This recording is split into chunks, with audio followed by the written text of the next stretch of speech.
Bonjour à tous, merci d'être là avec nous en direct comme chaque jour. Le tabou peut-il enfin tomber? C'est en tout cas le but de cette campagne très controversée, il faut bien le dire, avec Clara Morgan pour parler du viol. Il faut savoir que 4% seulement des victimes osent porter plainte. La honte doit donc changer de camp. Viol et agression sexuelle, c'est à la carte et c'est parti. Au menu de À la carte, le témoignage de Nicole, enlevée il y a 3 ans en plein Paris, puis violée par 2 inconnus dans une voiture. En fait, c'était une initiation, c'est-à-dire qu'il y avait un jeune et 2 plus âgés. Et le jeune, c'était son initiation sexuelle, je ne sais pas comment dire, bref. Et donc, ils avaient choisi quelqu'un pour faire cette espèce de rite un peu bizarre. Et donc, c'était moi. Également dans cette émission, le SOS Viol Femmes Information écoute, conseille et réconforte les femmes violées qui peuvent parler de leur souffrance, souvent pour la première fois, en tout anonymat. Souvent, elles ont essayé de dire et faire quelque chose à cette époque-là. Souvent, la réaction autour d'elles à ce moment n'était pas appropriée et a confiné, enfermé leurs paroles, empêché de tout pouvoir dire et du coup, une grande partie de la souffrance est restée enfermée à l'intérieur. Voilà, n'hésitez pas à nous contacter, à participer à l'émission par SMS 5 15 15 ou par internet france3.fr pour répondre à toutes vos questions et interrogations. Nous avons la chance d'avoir le psychiatre Roland Coutenceau sur ce plateau cet après-midi. Marie-Ange Le Boulet, vous avez été victime d'un violeur en série, d'ailleurs vous le racontez dans un ouvrage. Et Emmanuel Piette, bonjour. Collectif féministe contre le viol. Cette campagne avec Clara Morgan, est-ce que c'est une bonne idée? Je pense, en tous les cas, on en parle. Donc ancienne star du porno. Oui. Qui nous apprend que quand c'est non, c'est non. Oui. On la verra dans quelques minutes d'ailleurs. Oui. C'est-à-dire que l'idée, c'était de casser le stéréotype qui entoure le viol. C'est-à-dire, grosso modo, on a toujours pensé que le viol, c'est une femme à minuit dans un parking en mini-jupe. Et en vrai, c'est pas ça du tout, puisque dans 80% des cas, c'est papa, le grand-père, l'ancien amoureux, le mari. Ou en tout cas quelqu'un de connu. Voilà, oui. On avait envie de casser ce stéréotype. 45% des viols ont lieu en plein jour. Oui. Aussi bien le jour que la nuit, à quel âge que ce soit, puisqu'on peut avoir un bébé de 2 jours violé, et j'ai accompagné une dame de 77 ans récemment 77 ans. Donc il n'y a pas d'âge pour être victime d'agression sexuelle, et c'est un stéréotype total. Et quand bien même on est dans le stéréotype, et avec Clara Morgan on l'est au maximum, ça ne donne pas le droit. Oui, et Clara Morgan casse ce stéréotype, c'est quand même pas Madame Tout-le-Monde. Justement, même elle, il n'y a pas à la violer si elle ne souhaite pas. C'est-à-dire qu'il y a ce côté, à chaque fois qu'il y a un viol qui se passe, est-ce qu'elle ne l'avait pas un peu cherché, et puis sa tenue, et c'est ça? Justement, mais quand on attend un plombier, on n'attend pas un violeur. Alors on attend le plombier, on regarde le clip tout de suite.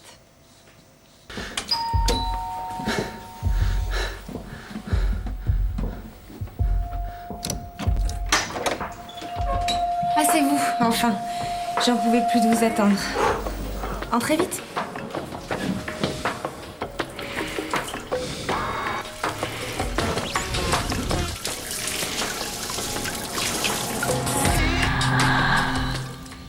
Voilà, elle est effectivement juste endettée. Voilà, c'est tout. En même temps, la personnalité sulfureuse de l'égérie que vous avez choisie, suscite la polémique. Mais justement, c'était le choix de ça. C'est qu'il fallait faire parler, et il fallait que même dans un cas extrême, il y ait la compréhension. Quand elle ne veut pas, c'est non. Ça réagit quand même, hein. Je peux vous dire, par SMS 5 15 15 ou par internet france3.fr. Après avoir véhiculé des clichés sexistes dans ses films, est-ce cohérent de la part de cette actrice de participer à cette campagne? Des clichés sexistes, c'est une chose, le viol, c'est autre chose. C'est-à-dire que quand elle ne veut pas, elle ne veut pas, elle ne dit pas autre chose. Que l'éducation sexuelle vienne plus des films porno que de l'école, n'est-il pas un grave problème, justement? On n'a pas choisi de parler du porno, on a choisi de parler du viol. Mais est-ce que le porno n'est pas l'école du viol, Roland Coutenceau? Non, mais je crois que le préjugé, c'est effectivement que des gens pourraient le penser. En même temps, c'est représenter la sexualité. Alors certains pensent que ça favorise, mais je crois qu'effectivement, la clé de l'agression sexuelle, c'est ne pas respecter le nom de l'autre. Et en ce sens, je pense que même si la campagne peut avoir pour certains un aspect paradoxal, elle touche son but, puisqu'au fond, non c'est non. Je crois que c'est une très bonne manière de communiquer sur la réalité de l'interdit, du viol, dire au fond, de forcer quelqu'un contre son gré. Est-ce que dans le profil d'agresseur sexuel, il y a quand même, parfois, il vous est arrivé de noter une perte de repères due justement à la pornographie je pense notamment aux jeunes, où dans les commissariats de police, on voit quand même arriver entre préados un nouveau type d'agresseur sexuel du fait que finalement, leur seul repère sur ce côté-là, c'est la pornographie. Ben, je crois qu'il faut bien comprendre que sur un grand nombre d'hommes qui violent des femmes, il y a des sujets très différents.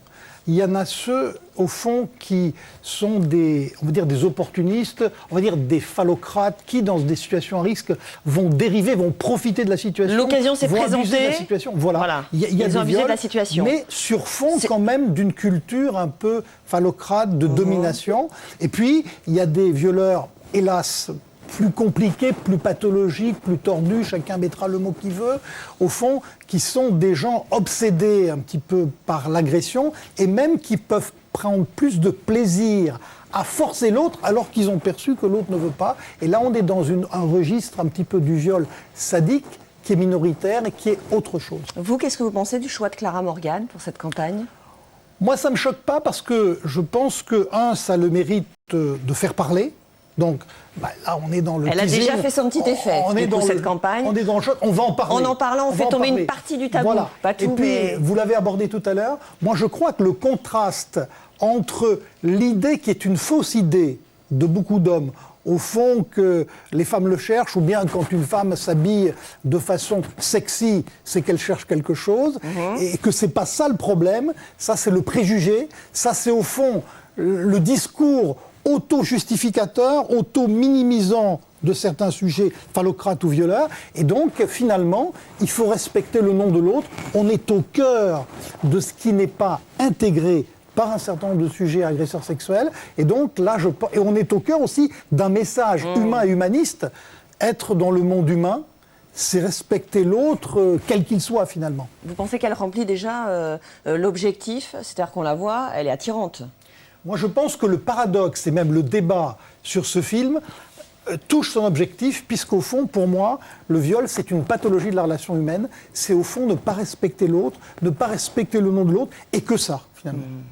Marie-Ange Le Boulaire, est-ce qu'au-delà de ce dont vous avez été victime, et on va y revenir, vous avez été victime de ce préjugé de personnes que vous lisez dans leurs yeux en vous regardant et qui se disent, est-ce qu'elle l'a pas un peu cherché ? Est-ce qu'elle était habillée Alors, moi, personnellement, je ne l'ai pas vraiment subi parce que j'ai été bien entourée. Mais il y a de toute façon cette notion de culpabilité que chaque victime porte en elle. On a toujours l'impression que c'est nous le coupable. Et finalement, le coupable, lui, ne se sent pas coupable, ce qui est assez étonnant. Et donc, rien que cette notion de culpabilité, moi, je me souviens... De culpabilité de quoi, quand on est victime de ça ? On ne sait pas, mais on se sent coupable. J'aurais pas dû rentrer à cette heure-là. Voilà. J'aurais pas dû être en jupe, j'aurais pas dit ceci, j'aurais pas dû cela. Parce qu'on essaye de trouver une raison. Et donc, la raison se dit, c'est donc de ma faute, parce que quelque part, j'aurais pas dû. Et je dirais que moi, je n'ai pas eu, fort heureusement, à avoir des gens qui m'ont sorti des absurdités comme ça. Mais moi-même, je l'ai fait ressortir, parce que dans mon dépôt de plainte, quand on m'a demandé comment j'étais habillée, ce qui était normal, puisque c'était un violeur en série, et que donc, il fallait savoir s'il y avait, par exemple, des rapprochements vestimentaires, ma réaction a été de dire, j'étais en jupe, mais elle était longue. Oui. Donc moi-même, je l'ai fait toute seule. Tout de suite, vous êtes prise en défaut. Même moi, je l'ai fait toute seule, en fait. Donc, vous vous sentiez bien représentée par Clara Morgan, là, par la campagne ? Écoutez, je pense que tout le monde peut être victime de viol. Donc pourquoi pas Clara plus que quelqu'un d'autre ? Maintenant, je trouve qu'en effet, ça a ce côté... On réagit beaucoup, hein, vous qui nous regardez là et qui... on est en direct, donc vos réactions arrivent en instantané. Regardez, une femme qui a fait du porno ne peut pas représenter les femmes violées. Et pourquoi il y a une espèce de dichotomie. Le porno, elle avait le choix, c'était son choix. Après, on le regarde pas. Oui, mais d'un côté, ça veut dire que dans l'esprit de la plupart, d'un côté on attise et de l'autre côté on dit non. Et quand bien même. Il y a cette espèce d'ambivalence. Et quand bien même. C'est pas quand elle est chez elle tranquillement en attendant le plombier qu'elle est en train de faire du porno. Là, elle est chez elle tranquillement et elle a tous les droits, y compris celui de ne pas être violée. On sait si elle a joué ou pas des scènes de viol dans ses films porno ou pas ? On ne sait rien du tout, parce que c'était il y a 8 ans et qu'elle a fini depuis très longtemps. Marie-Ange, donc on revient sur votre histoire. Victime d'un violeur en série, alors on le verra tout à l'heure, ça n'est pas très courant puisque dans 90% des cas, les victimes connaissent leur agresseur. Donc là, c'était un violeur en série, Patrick Trémaux, qui a sévi en 1994. Vous nous avez dit, vous rentrez de nuit, c'est ça? Et qu'est-ce qui se passe? Non, il était 7h moins le quart du soir. 7h moins le quart du soir. Voilà, dans un parking. Mais cet individu est un professionnel, c'est un psychopathe professionnel. Donc nous, sur notre série, on était 14. Ça s'est passé pratiquement tout le temps dans des parkings, parce que c'était là où il officiait, parce que c'est là où il se sentait le mieux, c'est là où il connaissait les lieux parfaitement. Donc c'est vrai que c'est un cas un peu particulier, Trémaux. C'est pas, voilà, il représente fort heureusement un faible pourcentage. Mais c'est quelqu'un qui, Roland le sait bien, de toute façon, nous on était 14, il est tombé, il a fait 10 ans de prison, il est ressorti, il a recommencé 3 semaines après. Ouais. Voilà, donc bon, là il est reparti pour un bout de temps, mais voilà, c'est vrai qu'on tombe sur un cas quand même extrêmement particulier, il ne faut pas faire une généralité, parce que le viol, c'est pas ça. Le viol, c'est pas quelqu'un que vous connaissez pas dans un parking avec un couteau. Ça, je dirais que fort heureusement, c'est rare. Voilà. N'empêche que vous, ça a fait basculer votre vie. Bien sûr. Et que 8 ans après, comment vous vous considérez encore aujourd'hui? Toujours comme une victime de viol? Non, moi je suis une ex-victime. Non, vraiment, ex-victime de viol. Oui, on arrive à oui, tourner la page à un moment. Ah oui, je pense qu'à un moment, il faut savoir dire je ne suis plus une victime. Et ce moment-là, eh bien, parfois ça prend quelques années, parfois ça prend encore plus longtemps. Mais il y a un moment, on n'est plus victime à vie. Hein. Aujourd'hui, là, je suis pas en train d'être agressée. Hein.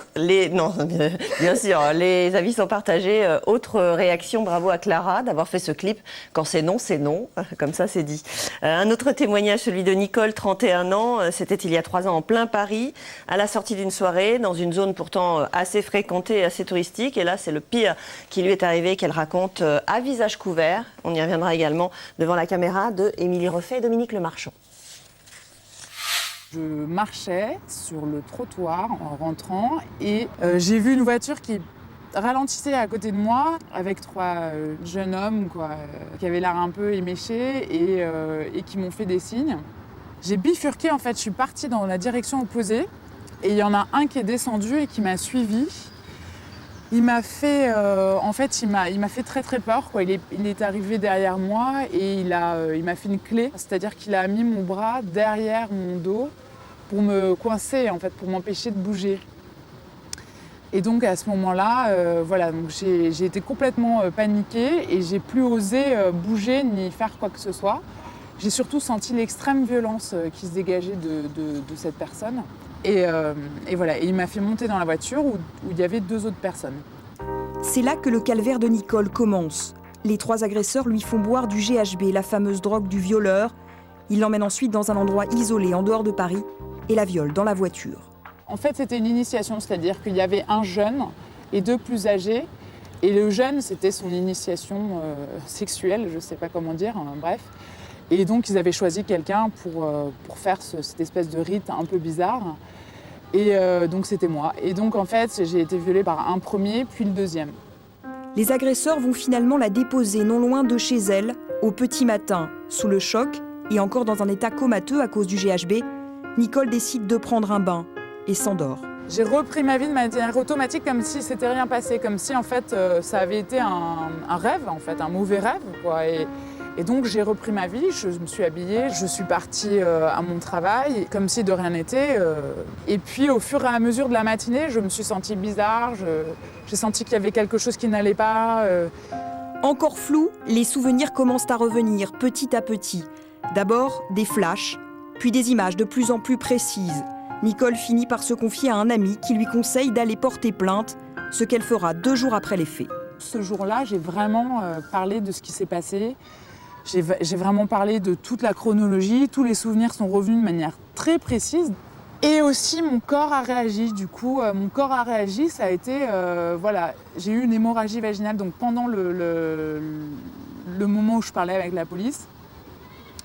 Et puis aussi, des traces sur mon corps sont apparues, quoi. Bizarrement, c'est comme si mon corps avait été amnésié, quoi. C'est étrange et très, très bizarre psychiquement de voir ces traces apparaître sur mon corps avec la mémoire qui revenait, les traces qui revenaient, en fait. C'était vraiment très, très étrange et très déstabilisant, quoi. Des hématomes et des traces ADN retrouvées sur sa robe. Autant de preuves qui vont venir appuyer son témoignage. Un premier pas vers la guérison, même si le processus est encore long et les mots difficiles. Moi déjà, ça a été extrêmement difficile, extrêmement violent. J'ai mis beaucoup de temps à dire que j'ai été violée, en fait. Rien que le fait de dire ça, J'ai toujours gommé, j'ai toujours dit oui, j'ai été victime d'une agression. Voilà, enfin, la notion de viol, elle est très difficile à vivre, en fait. Après 3 ans de psychothérapie, Nicole va un peu mieux. Les agresseurs courent toujours, mais la justice l'a reconnue en tant que victime, une étape essentielle pour se reconstruire et guérir. Je soigne mes blessures et voilà, j'ai un compagnon, j'avance, je soigne mes peurs, je suis vraiment en train de me libérer et je pense que voilà, mon chemin, je sais que je vais le réussir. Voilà, Nicole qui tout de même témoigne à visage, bon pas franchement couvert, mais quand même on la voit pas, elle a souhaité qu'on la voit pas vraiment, Marie-Ange Le Boulaire. C'est quoi? C'est la honte? C'est le premier sentiment? On n'ose pas le dire? Ça dépend de chacun, ça dépend aussi de son entourage, ça dépend de son entourage professionnel, personnel, et ça dépend aussi de son éducation, ça dépend d'énormément de choses, de son passé. Certaines femmes vont être plus fragiles que d'autres et vont pas oser apparaître à visage découvert. Moi, ça ne m'a jamais gênée, donc voilà, mais je comprends que certaines préfèrent... on a l'impression un peu que c'est stigmatisé, que c'est marqué femme violée. Et c'est vrai que ça l'est d'une certaine façon, puisque encore les gens me disent « t'as été victime de viol ». Je dis « bah oui, mais c'est pas toute ma vie, fort heureusement ». Mais voilà, donc je peux comprendre qu'on souhaite... je pense que cette jeune femme a quand même avancé, donc elle peut en parler, c'est déjà très bien. Maintenant, montrer son visage, c'est pas non plus une nécessité, une obligation. Hein, donc c'est pas, 150 000 viols, c'est ça, chaque année, en France? 150 000 personnes violées, mais on peut être victime plusieurs fois. Oui. Oui, je veux dire, si on est violé par son papa, ça peut être tous les soirs. Oui. Mais ça sera une personne sur les 150 000. 4% seulement portent plainte? Absolument. C'est très très peu. Très peu. Et sur ces 4%, il y a seulement 1% de condamnation. Enfin, je veux dire que c'est 1% des violeurs qui sont condamnés. Vous qui recevez les appels, enfin vous avez un service d'accueil par téléphone, comment vous expliquez que 4% seulement, parce que bon là on lance une grande campagne pour essayer de faire tomber le tabou, mais ça fait pas mal de temps déjà qu'on essaye de faire tomber ce tabou, avancer un petit peu. Comment on en arrive encore aujourd'hui à 4%? Mais avancer ce tabou, pas tant que ça. Hein. C'est vraiment une vraie bataille. Le collectif existe depuis 25 ans et on n'a jamais réussi à en faire parler au plan national comme on fait en ce moment. Parce que violence conjugale, on arrive, violence faite aux femmes, on arrivait, mais au fond, dans toutes ces violences-là, transversalement, il y a le viol. Oui, hein, parfois. Le viol conjugal, le viol dans le mariage forcé, le viol dans l'excision. Et finalement, c'était ça dont on ne voulait pas parler. Même chose, au harcèlement sexuel au travail. Eh bien, il y a viol. Et il y a quand même beaucoup de femmes qui sont victimes de viol de leur part, de leur patron. Donc, c'était compliqué d'en parler. Et ça reste compliqué pour les dames de parler de ce qu'elles ont subi, parce qu'il y a cette vieille idée que, quand même, on l'a bien cherché quelque part. Et c'est pour ça qu'on insistait. C'est quand c'est non. Mais sur le bandeau du film, à la fin, il y a écrit « La victime n'est jamais, jamais responsable ». Et je crois que c'est ça qui est le plus important. Elle n'a rien fait pour. Réaction par SMS 5 15 15, il y a encore un mythe tenace selon lequel les femmes qui disent non pensent oui, ou penseraient peut-être oui, et auquel il est plus que temps de tordre le cou. Tout à fait. Tout à fait. C'est une femme qui dit non, c'est non. Et puis alors, il y a aussi quand même que ça saurait si les violeurs n'avaient pas vu qu'elles ne voulaient pas. Je dis ça, c'est de la stratégie de violeur, de dire j'avais pas vu, elle n'a pas dit, je ne savais pas. Mais en vrai, ils savent. Et c'est même ça qui les émoustille, c'est qu'elles ne veuillent pas. Donc, Roland Coutanceau, il n'est pas forcément verbal. Hein. C'est pas parce qu'on ne dit pas non ou qu'on ne dit pas oui qu'on a le droit d'être violé. Enfin, je veux dire, le non, ça peut être par surprise, ça peut être pas... Mais moi, j'ai jamais dit non. J'ai jamais dit non à mon violeur. J'ai négocié, je savais ce qui allait arriver, j'avais peur pour ma vie. Mais j'ai pas dit non. Enfin, voilà, donc il ne faut pas non plus imaginer qu'il faut dire non. Le non, on le voit quand c'est pas oui. Quand dans même. Votre cas, à vous, d'un violeur en série, il me paraît évident d'ailleurs. Sur une jeune femme, une jeune un femme enfant... qui pleure. Elle dit pas non, elle pleure, elle est en larmes. Une jeune femme qui est transformée en bûche tellement elle a peur et qu'elle ne peut pas bouger, elle ne pourra pas dire non non plus. Quand on est saisi, c'est évident que dire non, il faut aller bien. Hein. De façon tout à fait caractéristique, beaucoup d'agresseurs sexuels reconnaissent les faits sexuels, mais pas la contrainte. Donc on voit bien, c'est forcer l'autre. Et s'ils ne le reconnaissent pas, ça veut dire qu'au fond, quoi qu'ils en disent, même s'ils nient, qu'ils en ont honte, Et ils savent que c'est ça qu'on leur reproche. Et c'est au cœur de ce qu'ils n'arrivent pas à assumer et qu'effectivement, là qu'ils ont fait, ils ont abusé de quelqu'un. Non, c'est non, ça veut dire quoi? Vous croyez que les femmes choisissent d'être violées et qu'elles ont dit oui? Évidemment, c'est ce que vous êtes en train de dire. C'est pas parce qu'on n'exprime pas le non que pour autant on est d'accord. Comment se débrouille la loi par rapport à ça? Entre effectivement oui, on reconnaît l'acte, mais on discute finalement sur l'accord de l'un et de l'autre. Il faut que ce soit avec le consentement, menace ou surprise. Il y a quand même 2 petites anecdotes que je voudrais faire, qui sont en ce moment l'objet d'une loi à l'Assemblée nationale.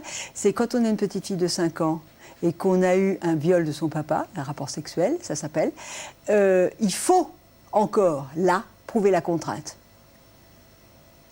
Voilà. Donc c'est juridique, ça, contrainte, oui, menace, surprise. C'est vrai que je crois qu'en pratique, c'est toujours utile de clarifier le débat. Ceci étant, je dirais, dans la pratique actuellement, depuis le temps qu'on en parle au pénal, on voit que dans beaucoup d'affaires, les choses sont quand même claires. C'est-à-dire que le sujet nie, il ne reconnaît pas la contrainte, d'accord, mais tout le monde sent effectivement que ces sujets mentent. Ceci étant, dans la société, tout ce qui clarifie les choses, par exemple, un enfant, on a consentement ou pas, c'est interdit et de toute façon, c'est quelque chose qui est un abus. Mais si on le dit, c'est encore mieux. Qu'est-ce que le viol? Pensez-vous que, par exemple, avoir subi des attouchements, c'est du viol? Toute pénétration. Tout acte de pénétration. Qu'est-ce qui, juridiquement, entre dans le terme de viol? Alors, depuis Gisèle Halimi, les choses sont très simples. C'est la pénétration orificielle qui, juridiquement, est considérée comme un viol. S'il n'y a pas de pénétration, on parle d'agression sexuelle, d'attouchement, et plus agression sexuelle, qui est quand même un mot aussi très très clair. Donc par exemple, pour être clair, parce que c'est vrai que beaucoup de personnes... Une fellation est un viol, mettre un doigt dans un vagin est un viol. Est un viol, un objet c'est un viol. Bien sûr. Voilà, tout ça, ça rentre. Pourquoi parfois on requalifie les viols en agression sexuelle? Pour passer en correctionnel et que ça aille plus vite. C'est très débattu. Bon, les juges diraient, il y en a tellement... C'est que viol veut dire cour d'assises. Oui, c'est un crime. C'est plus long, ça prend plus de temps. Il faut quand même dire, et c'est très clair, que ça suppose que la victime accepte cette correctionnalisation. On ne peut pas aujourd'hui correctionnaliser un viol contre l'avis de la victime. Donc, voilà. Mais on passe son temps à dire ça ira plus vite, vous serez mieux entendu, etc.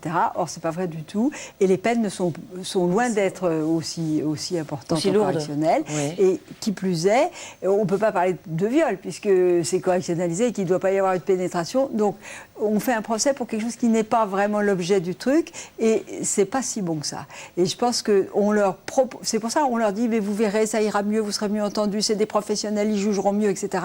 Et en fait, on les embarque dans une histoire qui n'est pas juste et on préfère nettement la cour d'assises parce que c'est un crime et un crime ça va en cour d'assises.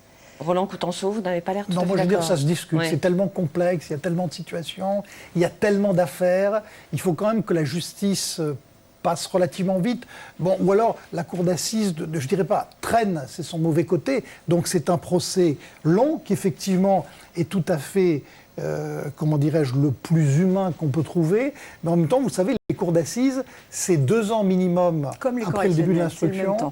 Et donc on cherche un petit peu quand même à avoir des procédures plus rapides quand les faits sont reconnus, quand les choses sont claires. Je pense que le fait qu'il y ait une ponctuation quand même pour les victimes par un jugement de la société est très important et de temps en temps la justice est un peu lente quand même. Question par SMS 5 15 15 ou par internet france3.fr. Peut-on prévenir un viol? Comment est-ce qu'on peut réagir et comment on se rend compte que ça risque de déraper? Qui veut répondre à cette question? Alors vous êtes un peu hors cadre parce que là c'était pas quelqu'un de connu, on le redit, hein, c'était un tueur en série, donc mais en même temps je travaille beaucoup sur le droit des victimes et je fais beaucoup de documentaires sur les victimes, donc j'en ai vu de... comment réagir? Je crois qu'en fait la seule réaction qu'on a, c'est qu'il faut réagir au mieux. Souvent on a vraiment peur de mourir. Alors c'est un instinct de survie. Pas dans un cadre familial, parce que dans un cadre familial qui est répétitif, la personne n'a plus peur de mourir évidemment.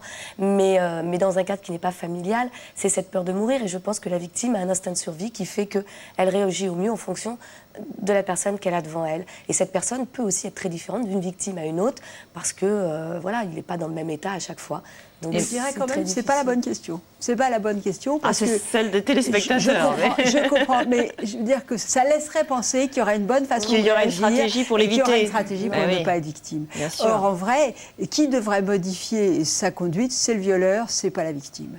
Et on a vu ça dans des agressions commises Ça par laisse supposer effectivement qu'on aurait pu faire quelque chose. Oui, pour, tu t'es mal défendu, tu as mal dit se non, trouver dans c'est une encore autre de ta situation. faute. Oui. Et je pense c'est que justement ce qu'on combat avec le clip. C'est exactement ça qu'on combat. Et la peur de mourir, Marie-Ange, je crois vraiment que, y compris dans les histoires intrafamiliales, elle est pratiquement toujours présente. C'est déjà quelque chose qui est... les victimes le disent très fort, une sensation de mort imminente ou de peur de mourir ou que ça s'aggrave et donc ça paralyse. Et je crois que ça, c'est très inquiétant. C'est vrai, mais il faut quand même distinguer l'agresseur par quelqu'un qu'on connaît. Il y a certaines caractéristiques. Là, le message qu'il faut dire, c'est que paradoxalement, il vous manipule, mais si vous le dites, il est cuit. Donc le message à donner, c'est que dans les viols avec personnes connues, il faut parler, il faut trouver la force pour parler, le dire à n'importe qui. Et par contre, effectivement, dans les viols, quand quelqu'un est anonyme, là, parce qu'il faut distinguer quand même la peur d'être tué, je veux dire au sens que l'autre finisse par tuer, et puis le vécu subjectif de mourir dans le viol. Donc c'est vrai quand même que c'est plutôt les victimes d'un violeur anonyme, d'un violeur qu'on ne connaissait pas, qui ont eu peur d'être tués après avoir été violés. Ce sont quoi ? Il y a quelques maris qui tuent leurs femmes, en l'occurrence plus de 200 par an. Et donc on peut, dans une histoire par exemple de viol conjugal, avoir peur de mourir. Il y a quelques pères qui assassinent leurs enfants, et je veux dire que 700 enfants. Donc je pense qu'on peut avoir dans les histoires intrafamiliales aussi peur de mourir. Alors justement, on va rester dans le domaine du couple. Mon ex-ami m'a obligé pendant 15 ans à avoir des rapports sexuels matin et soir. Est-ce que ça s'appelle du viol ? Qu'est-ce que c'est le viol entre époux ? Comment il est reconnu par la justice ? Comment il est qualifié ? On peut dire très, très simplement que la justice des hommes dans toutes les démocraties a eu du mal à intégrer le viol entre époux. Oui. Pourquoi ? Parce que les gens se sont dit, oh là là... Parce qu'il y a un consentement qui semble aller de soi. Voilà, il y a quelques années, ça n'existait dans aucune démocratie. Dans toutes les démocraties, le viol entre époux existe depuis quelque temps. Donc ça veut dire qu'il y a un progrès un petit peu de la qualité d'appréciation des choses, mais on le comprend très bien. C'est quand même, dans certaines affaires, plus délicat, plus complexe. Bon, c'est évident si les gens sont séparés, si c'est un harceleur, mais effectivement, la question que pose la téléspectatrice, c'est quand même plus compliqué pour la justice des hommes à trancher. Mais pour le mari, c'est la parole de l'un contre la parole de l'autre. C'est plus difficile. Mais en même temps, si elle dit non, et clairement non à son mari, ça devrait être non, ça ne devrait pas se faire. En vrai, avant 92, on avait dit oui à la mairie, c'était pour toujours, n'importe quand et n'importe comment. Le devoir conjugal. Le devoir conjugal. Maintenant, depuis 92, la Cour de cassation a reconnu le viol conjugal. Donc ça veut dire que depuis 92, c'est une circonstance aggravante. Le fait de passer par la mairie et de se marier n'impose pas un devoir conjugal. Exactement. Mais il reste encore quelques progrès à penser, et les maris ont des choses à apprendre. Et je pense que c'est aussi l'intérêt de ce clip, c'est quand la dame veut pas, mari ou pas, c'est non. Mais c'est très étonnant les maris, parce que moi j'en ai filmé beaucoup, et leur réaction c'est « j'ai pas violé ma femme, c'est ma femme ». C'est ma femme. Il dit « ok, t'as pas tout compris, il va falloir t'expliquer ». Et pour eux, ça paraît absolument incroyable quand on leur explique. Si elle dit non, c'est pas parce que c'est ta femme que tu as le droit de le faire. Et ils tombent des nues, sincèrement. Et je pense que la plupart ont encore ça dans la tête, ouais. J'ai 21 ans, violée il y a 7 ans. Je n'ai jamais osé dévoiler les noms de mes agresseurs. Ma vie s'est arrêtée. Comment on peut travailler aujourd'hui ? Quel est encore aujourd'hui le principal frein à ce que les femmes, puisqu'il s'agit quand même plus souvent de femmes que d'hommes, je crois, aillent déposer plainte et le disent ? Quels sont les freins encore aujourd'hui ? C'est quoi ? Alors on a parlé de la honte, du tabou qu'il peut y avoir, l'accueil dans les commissariats. Est-ce que ça s'est amélioré ? On en parlait à un moment donné. Emmanuel Piette. Commissariat largement amélioré, gendarmerie largement améliorée. On n'a pas envie de parler parce qu'on n'a pas envie quelquefois de s'entendre dire qu'on est victime, même soi-même, on n'a pas envie de le penser. Et puis quelquefois aussi, les agresseurs, on les connaît, tout le milieu social autour le connaît aussi.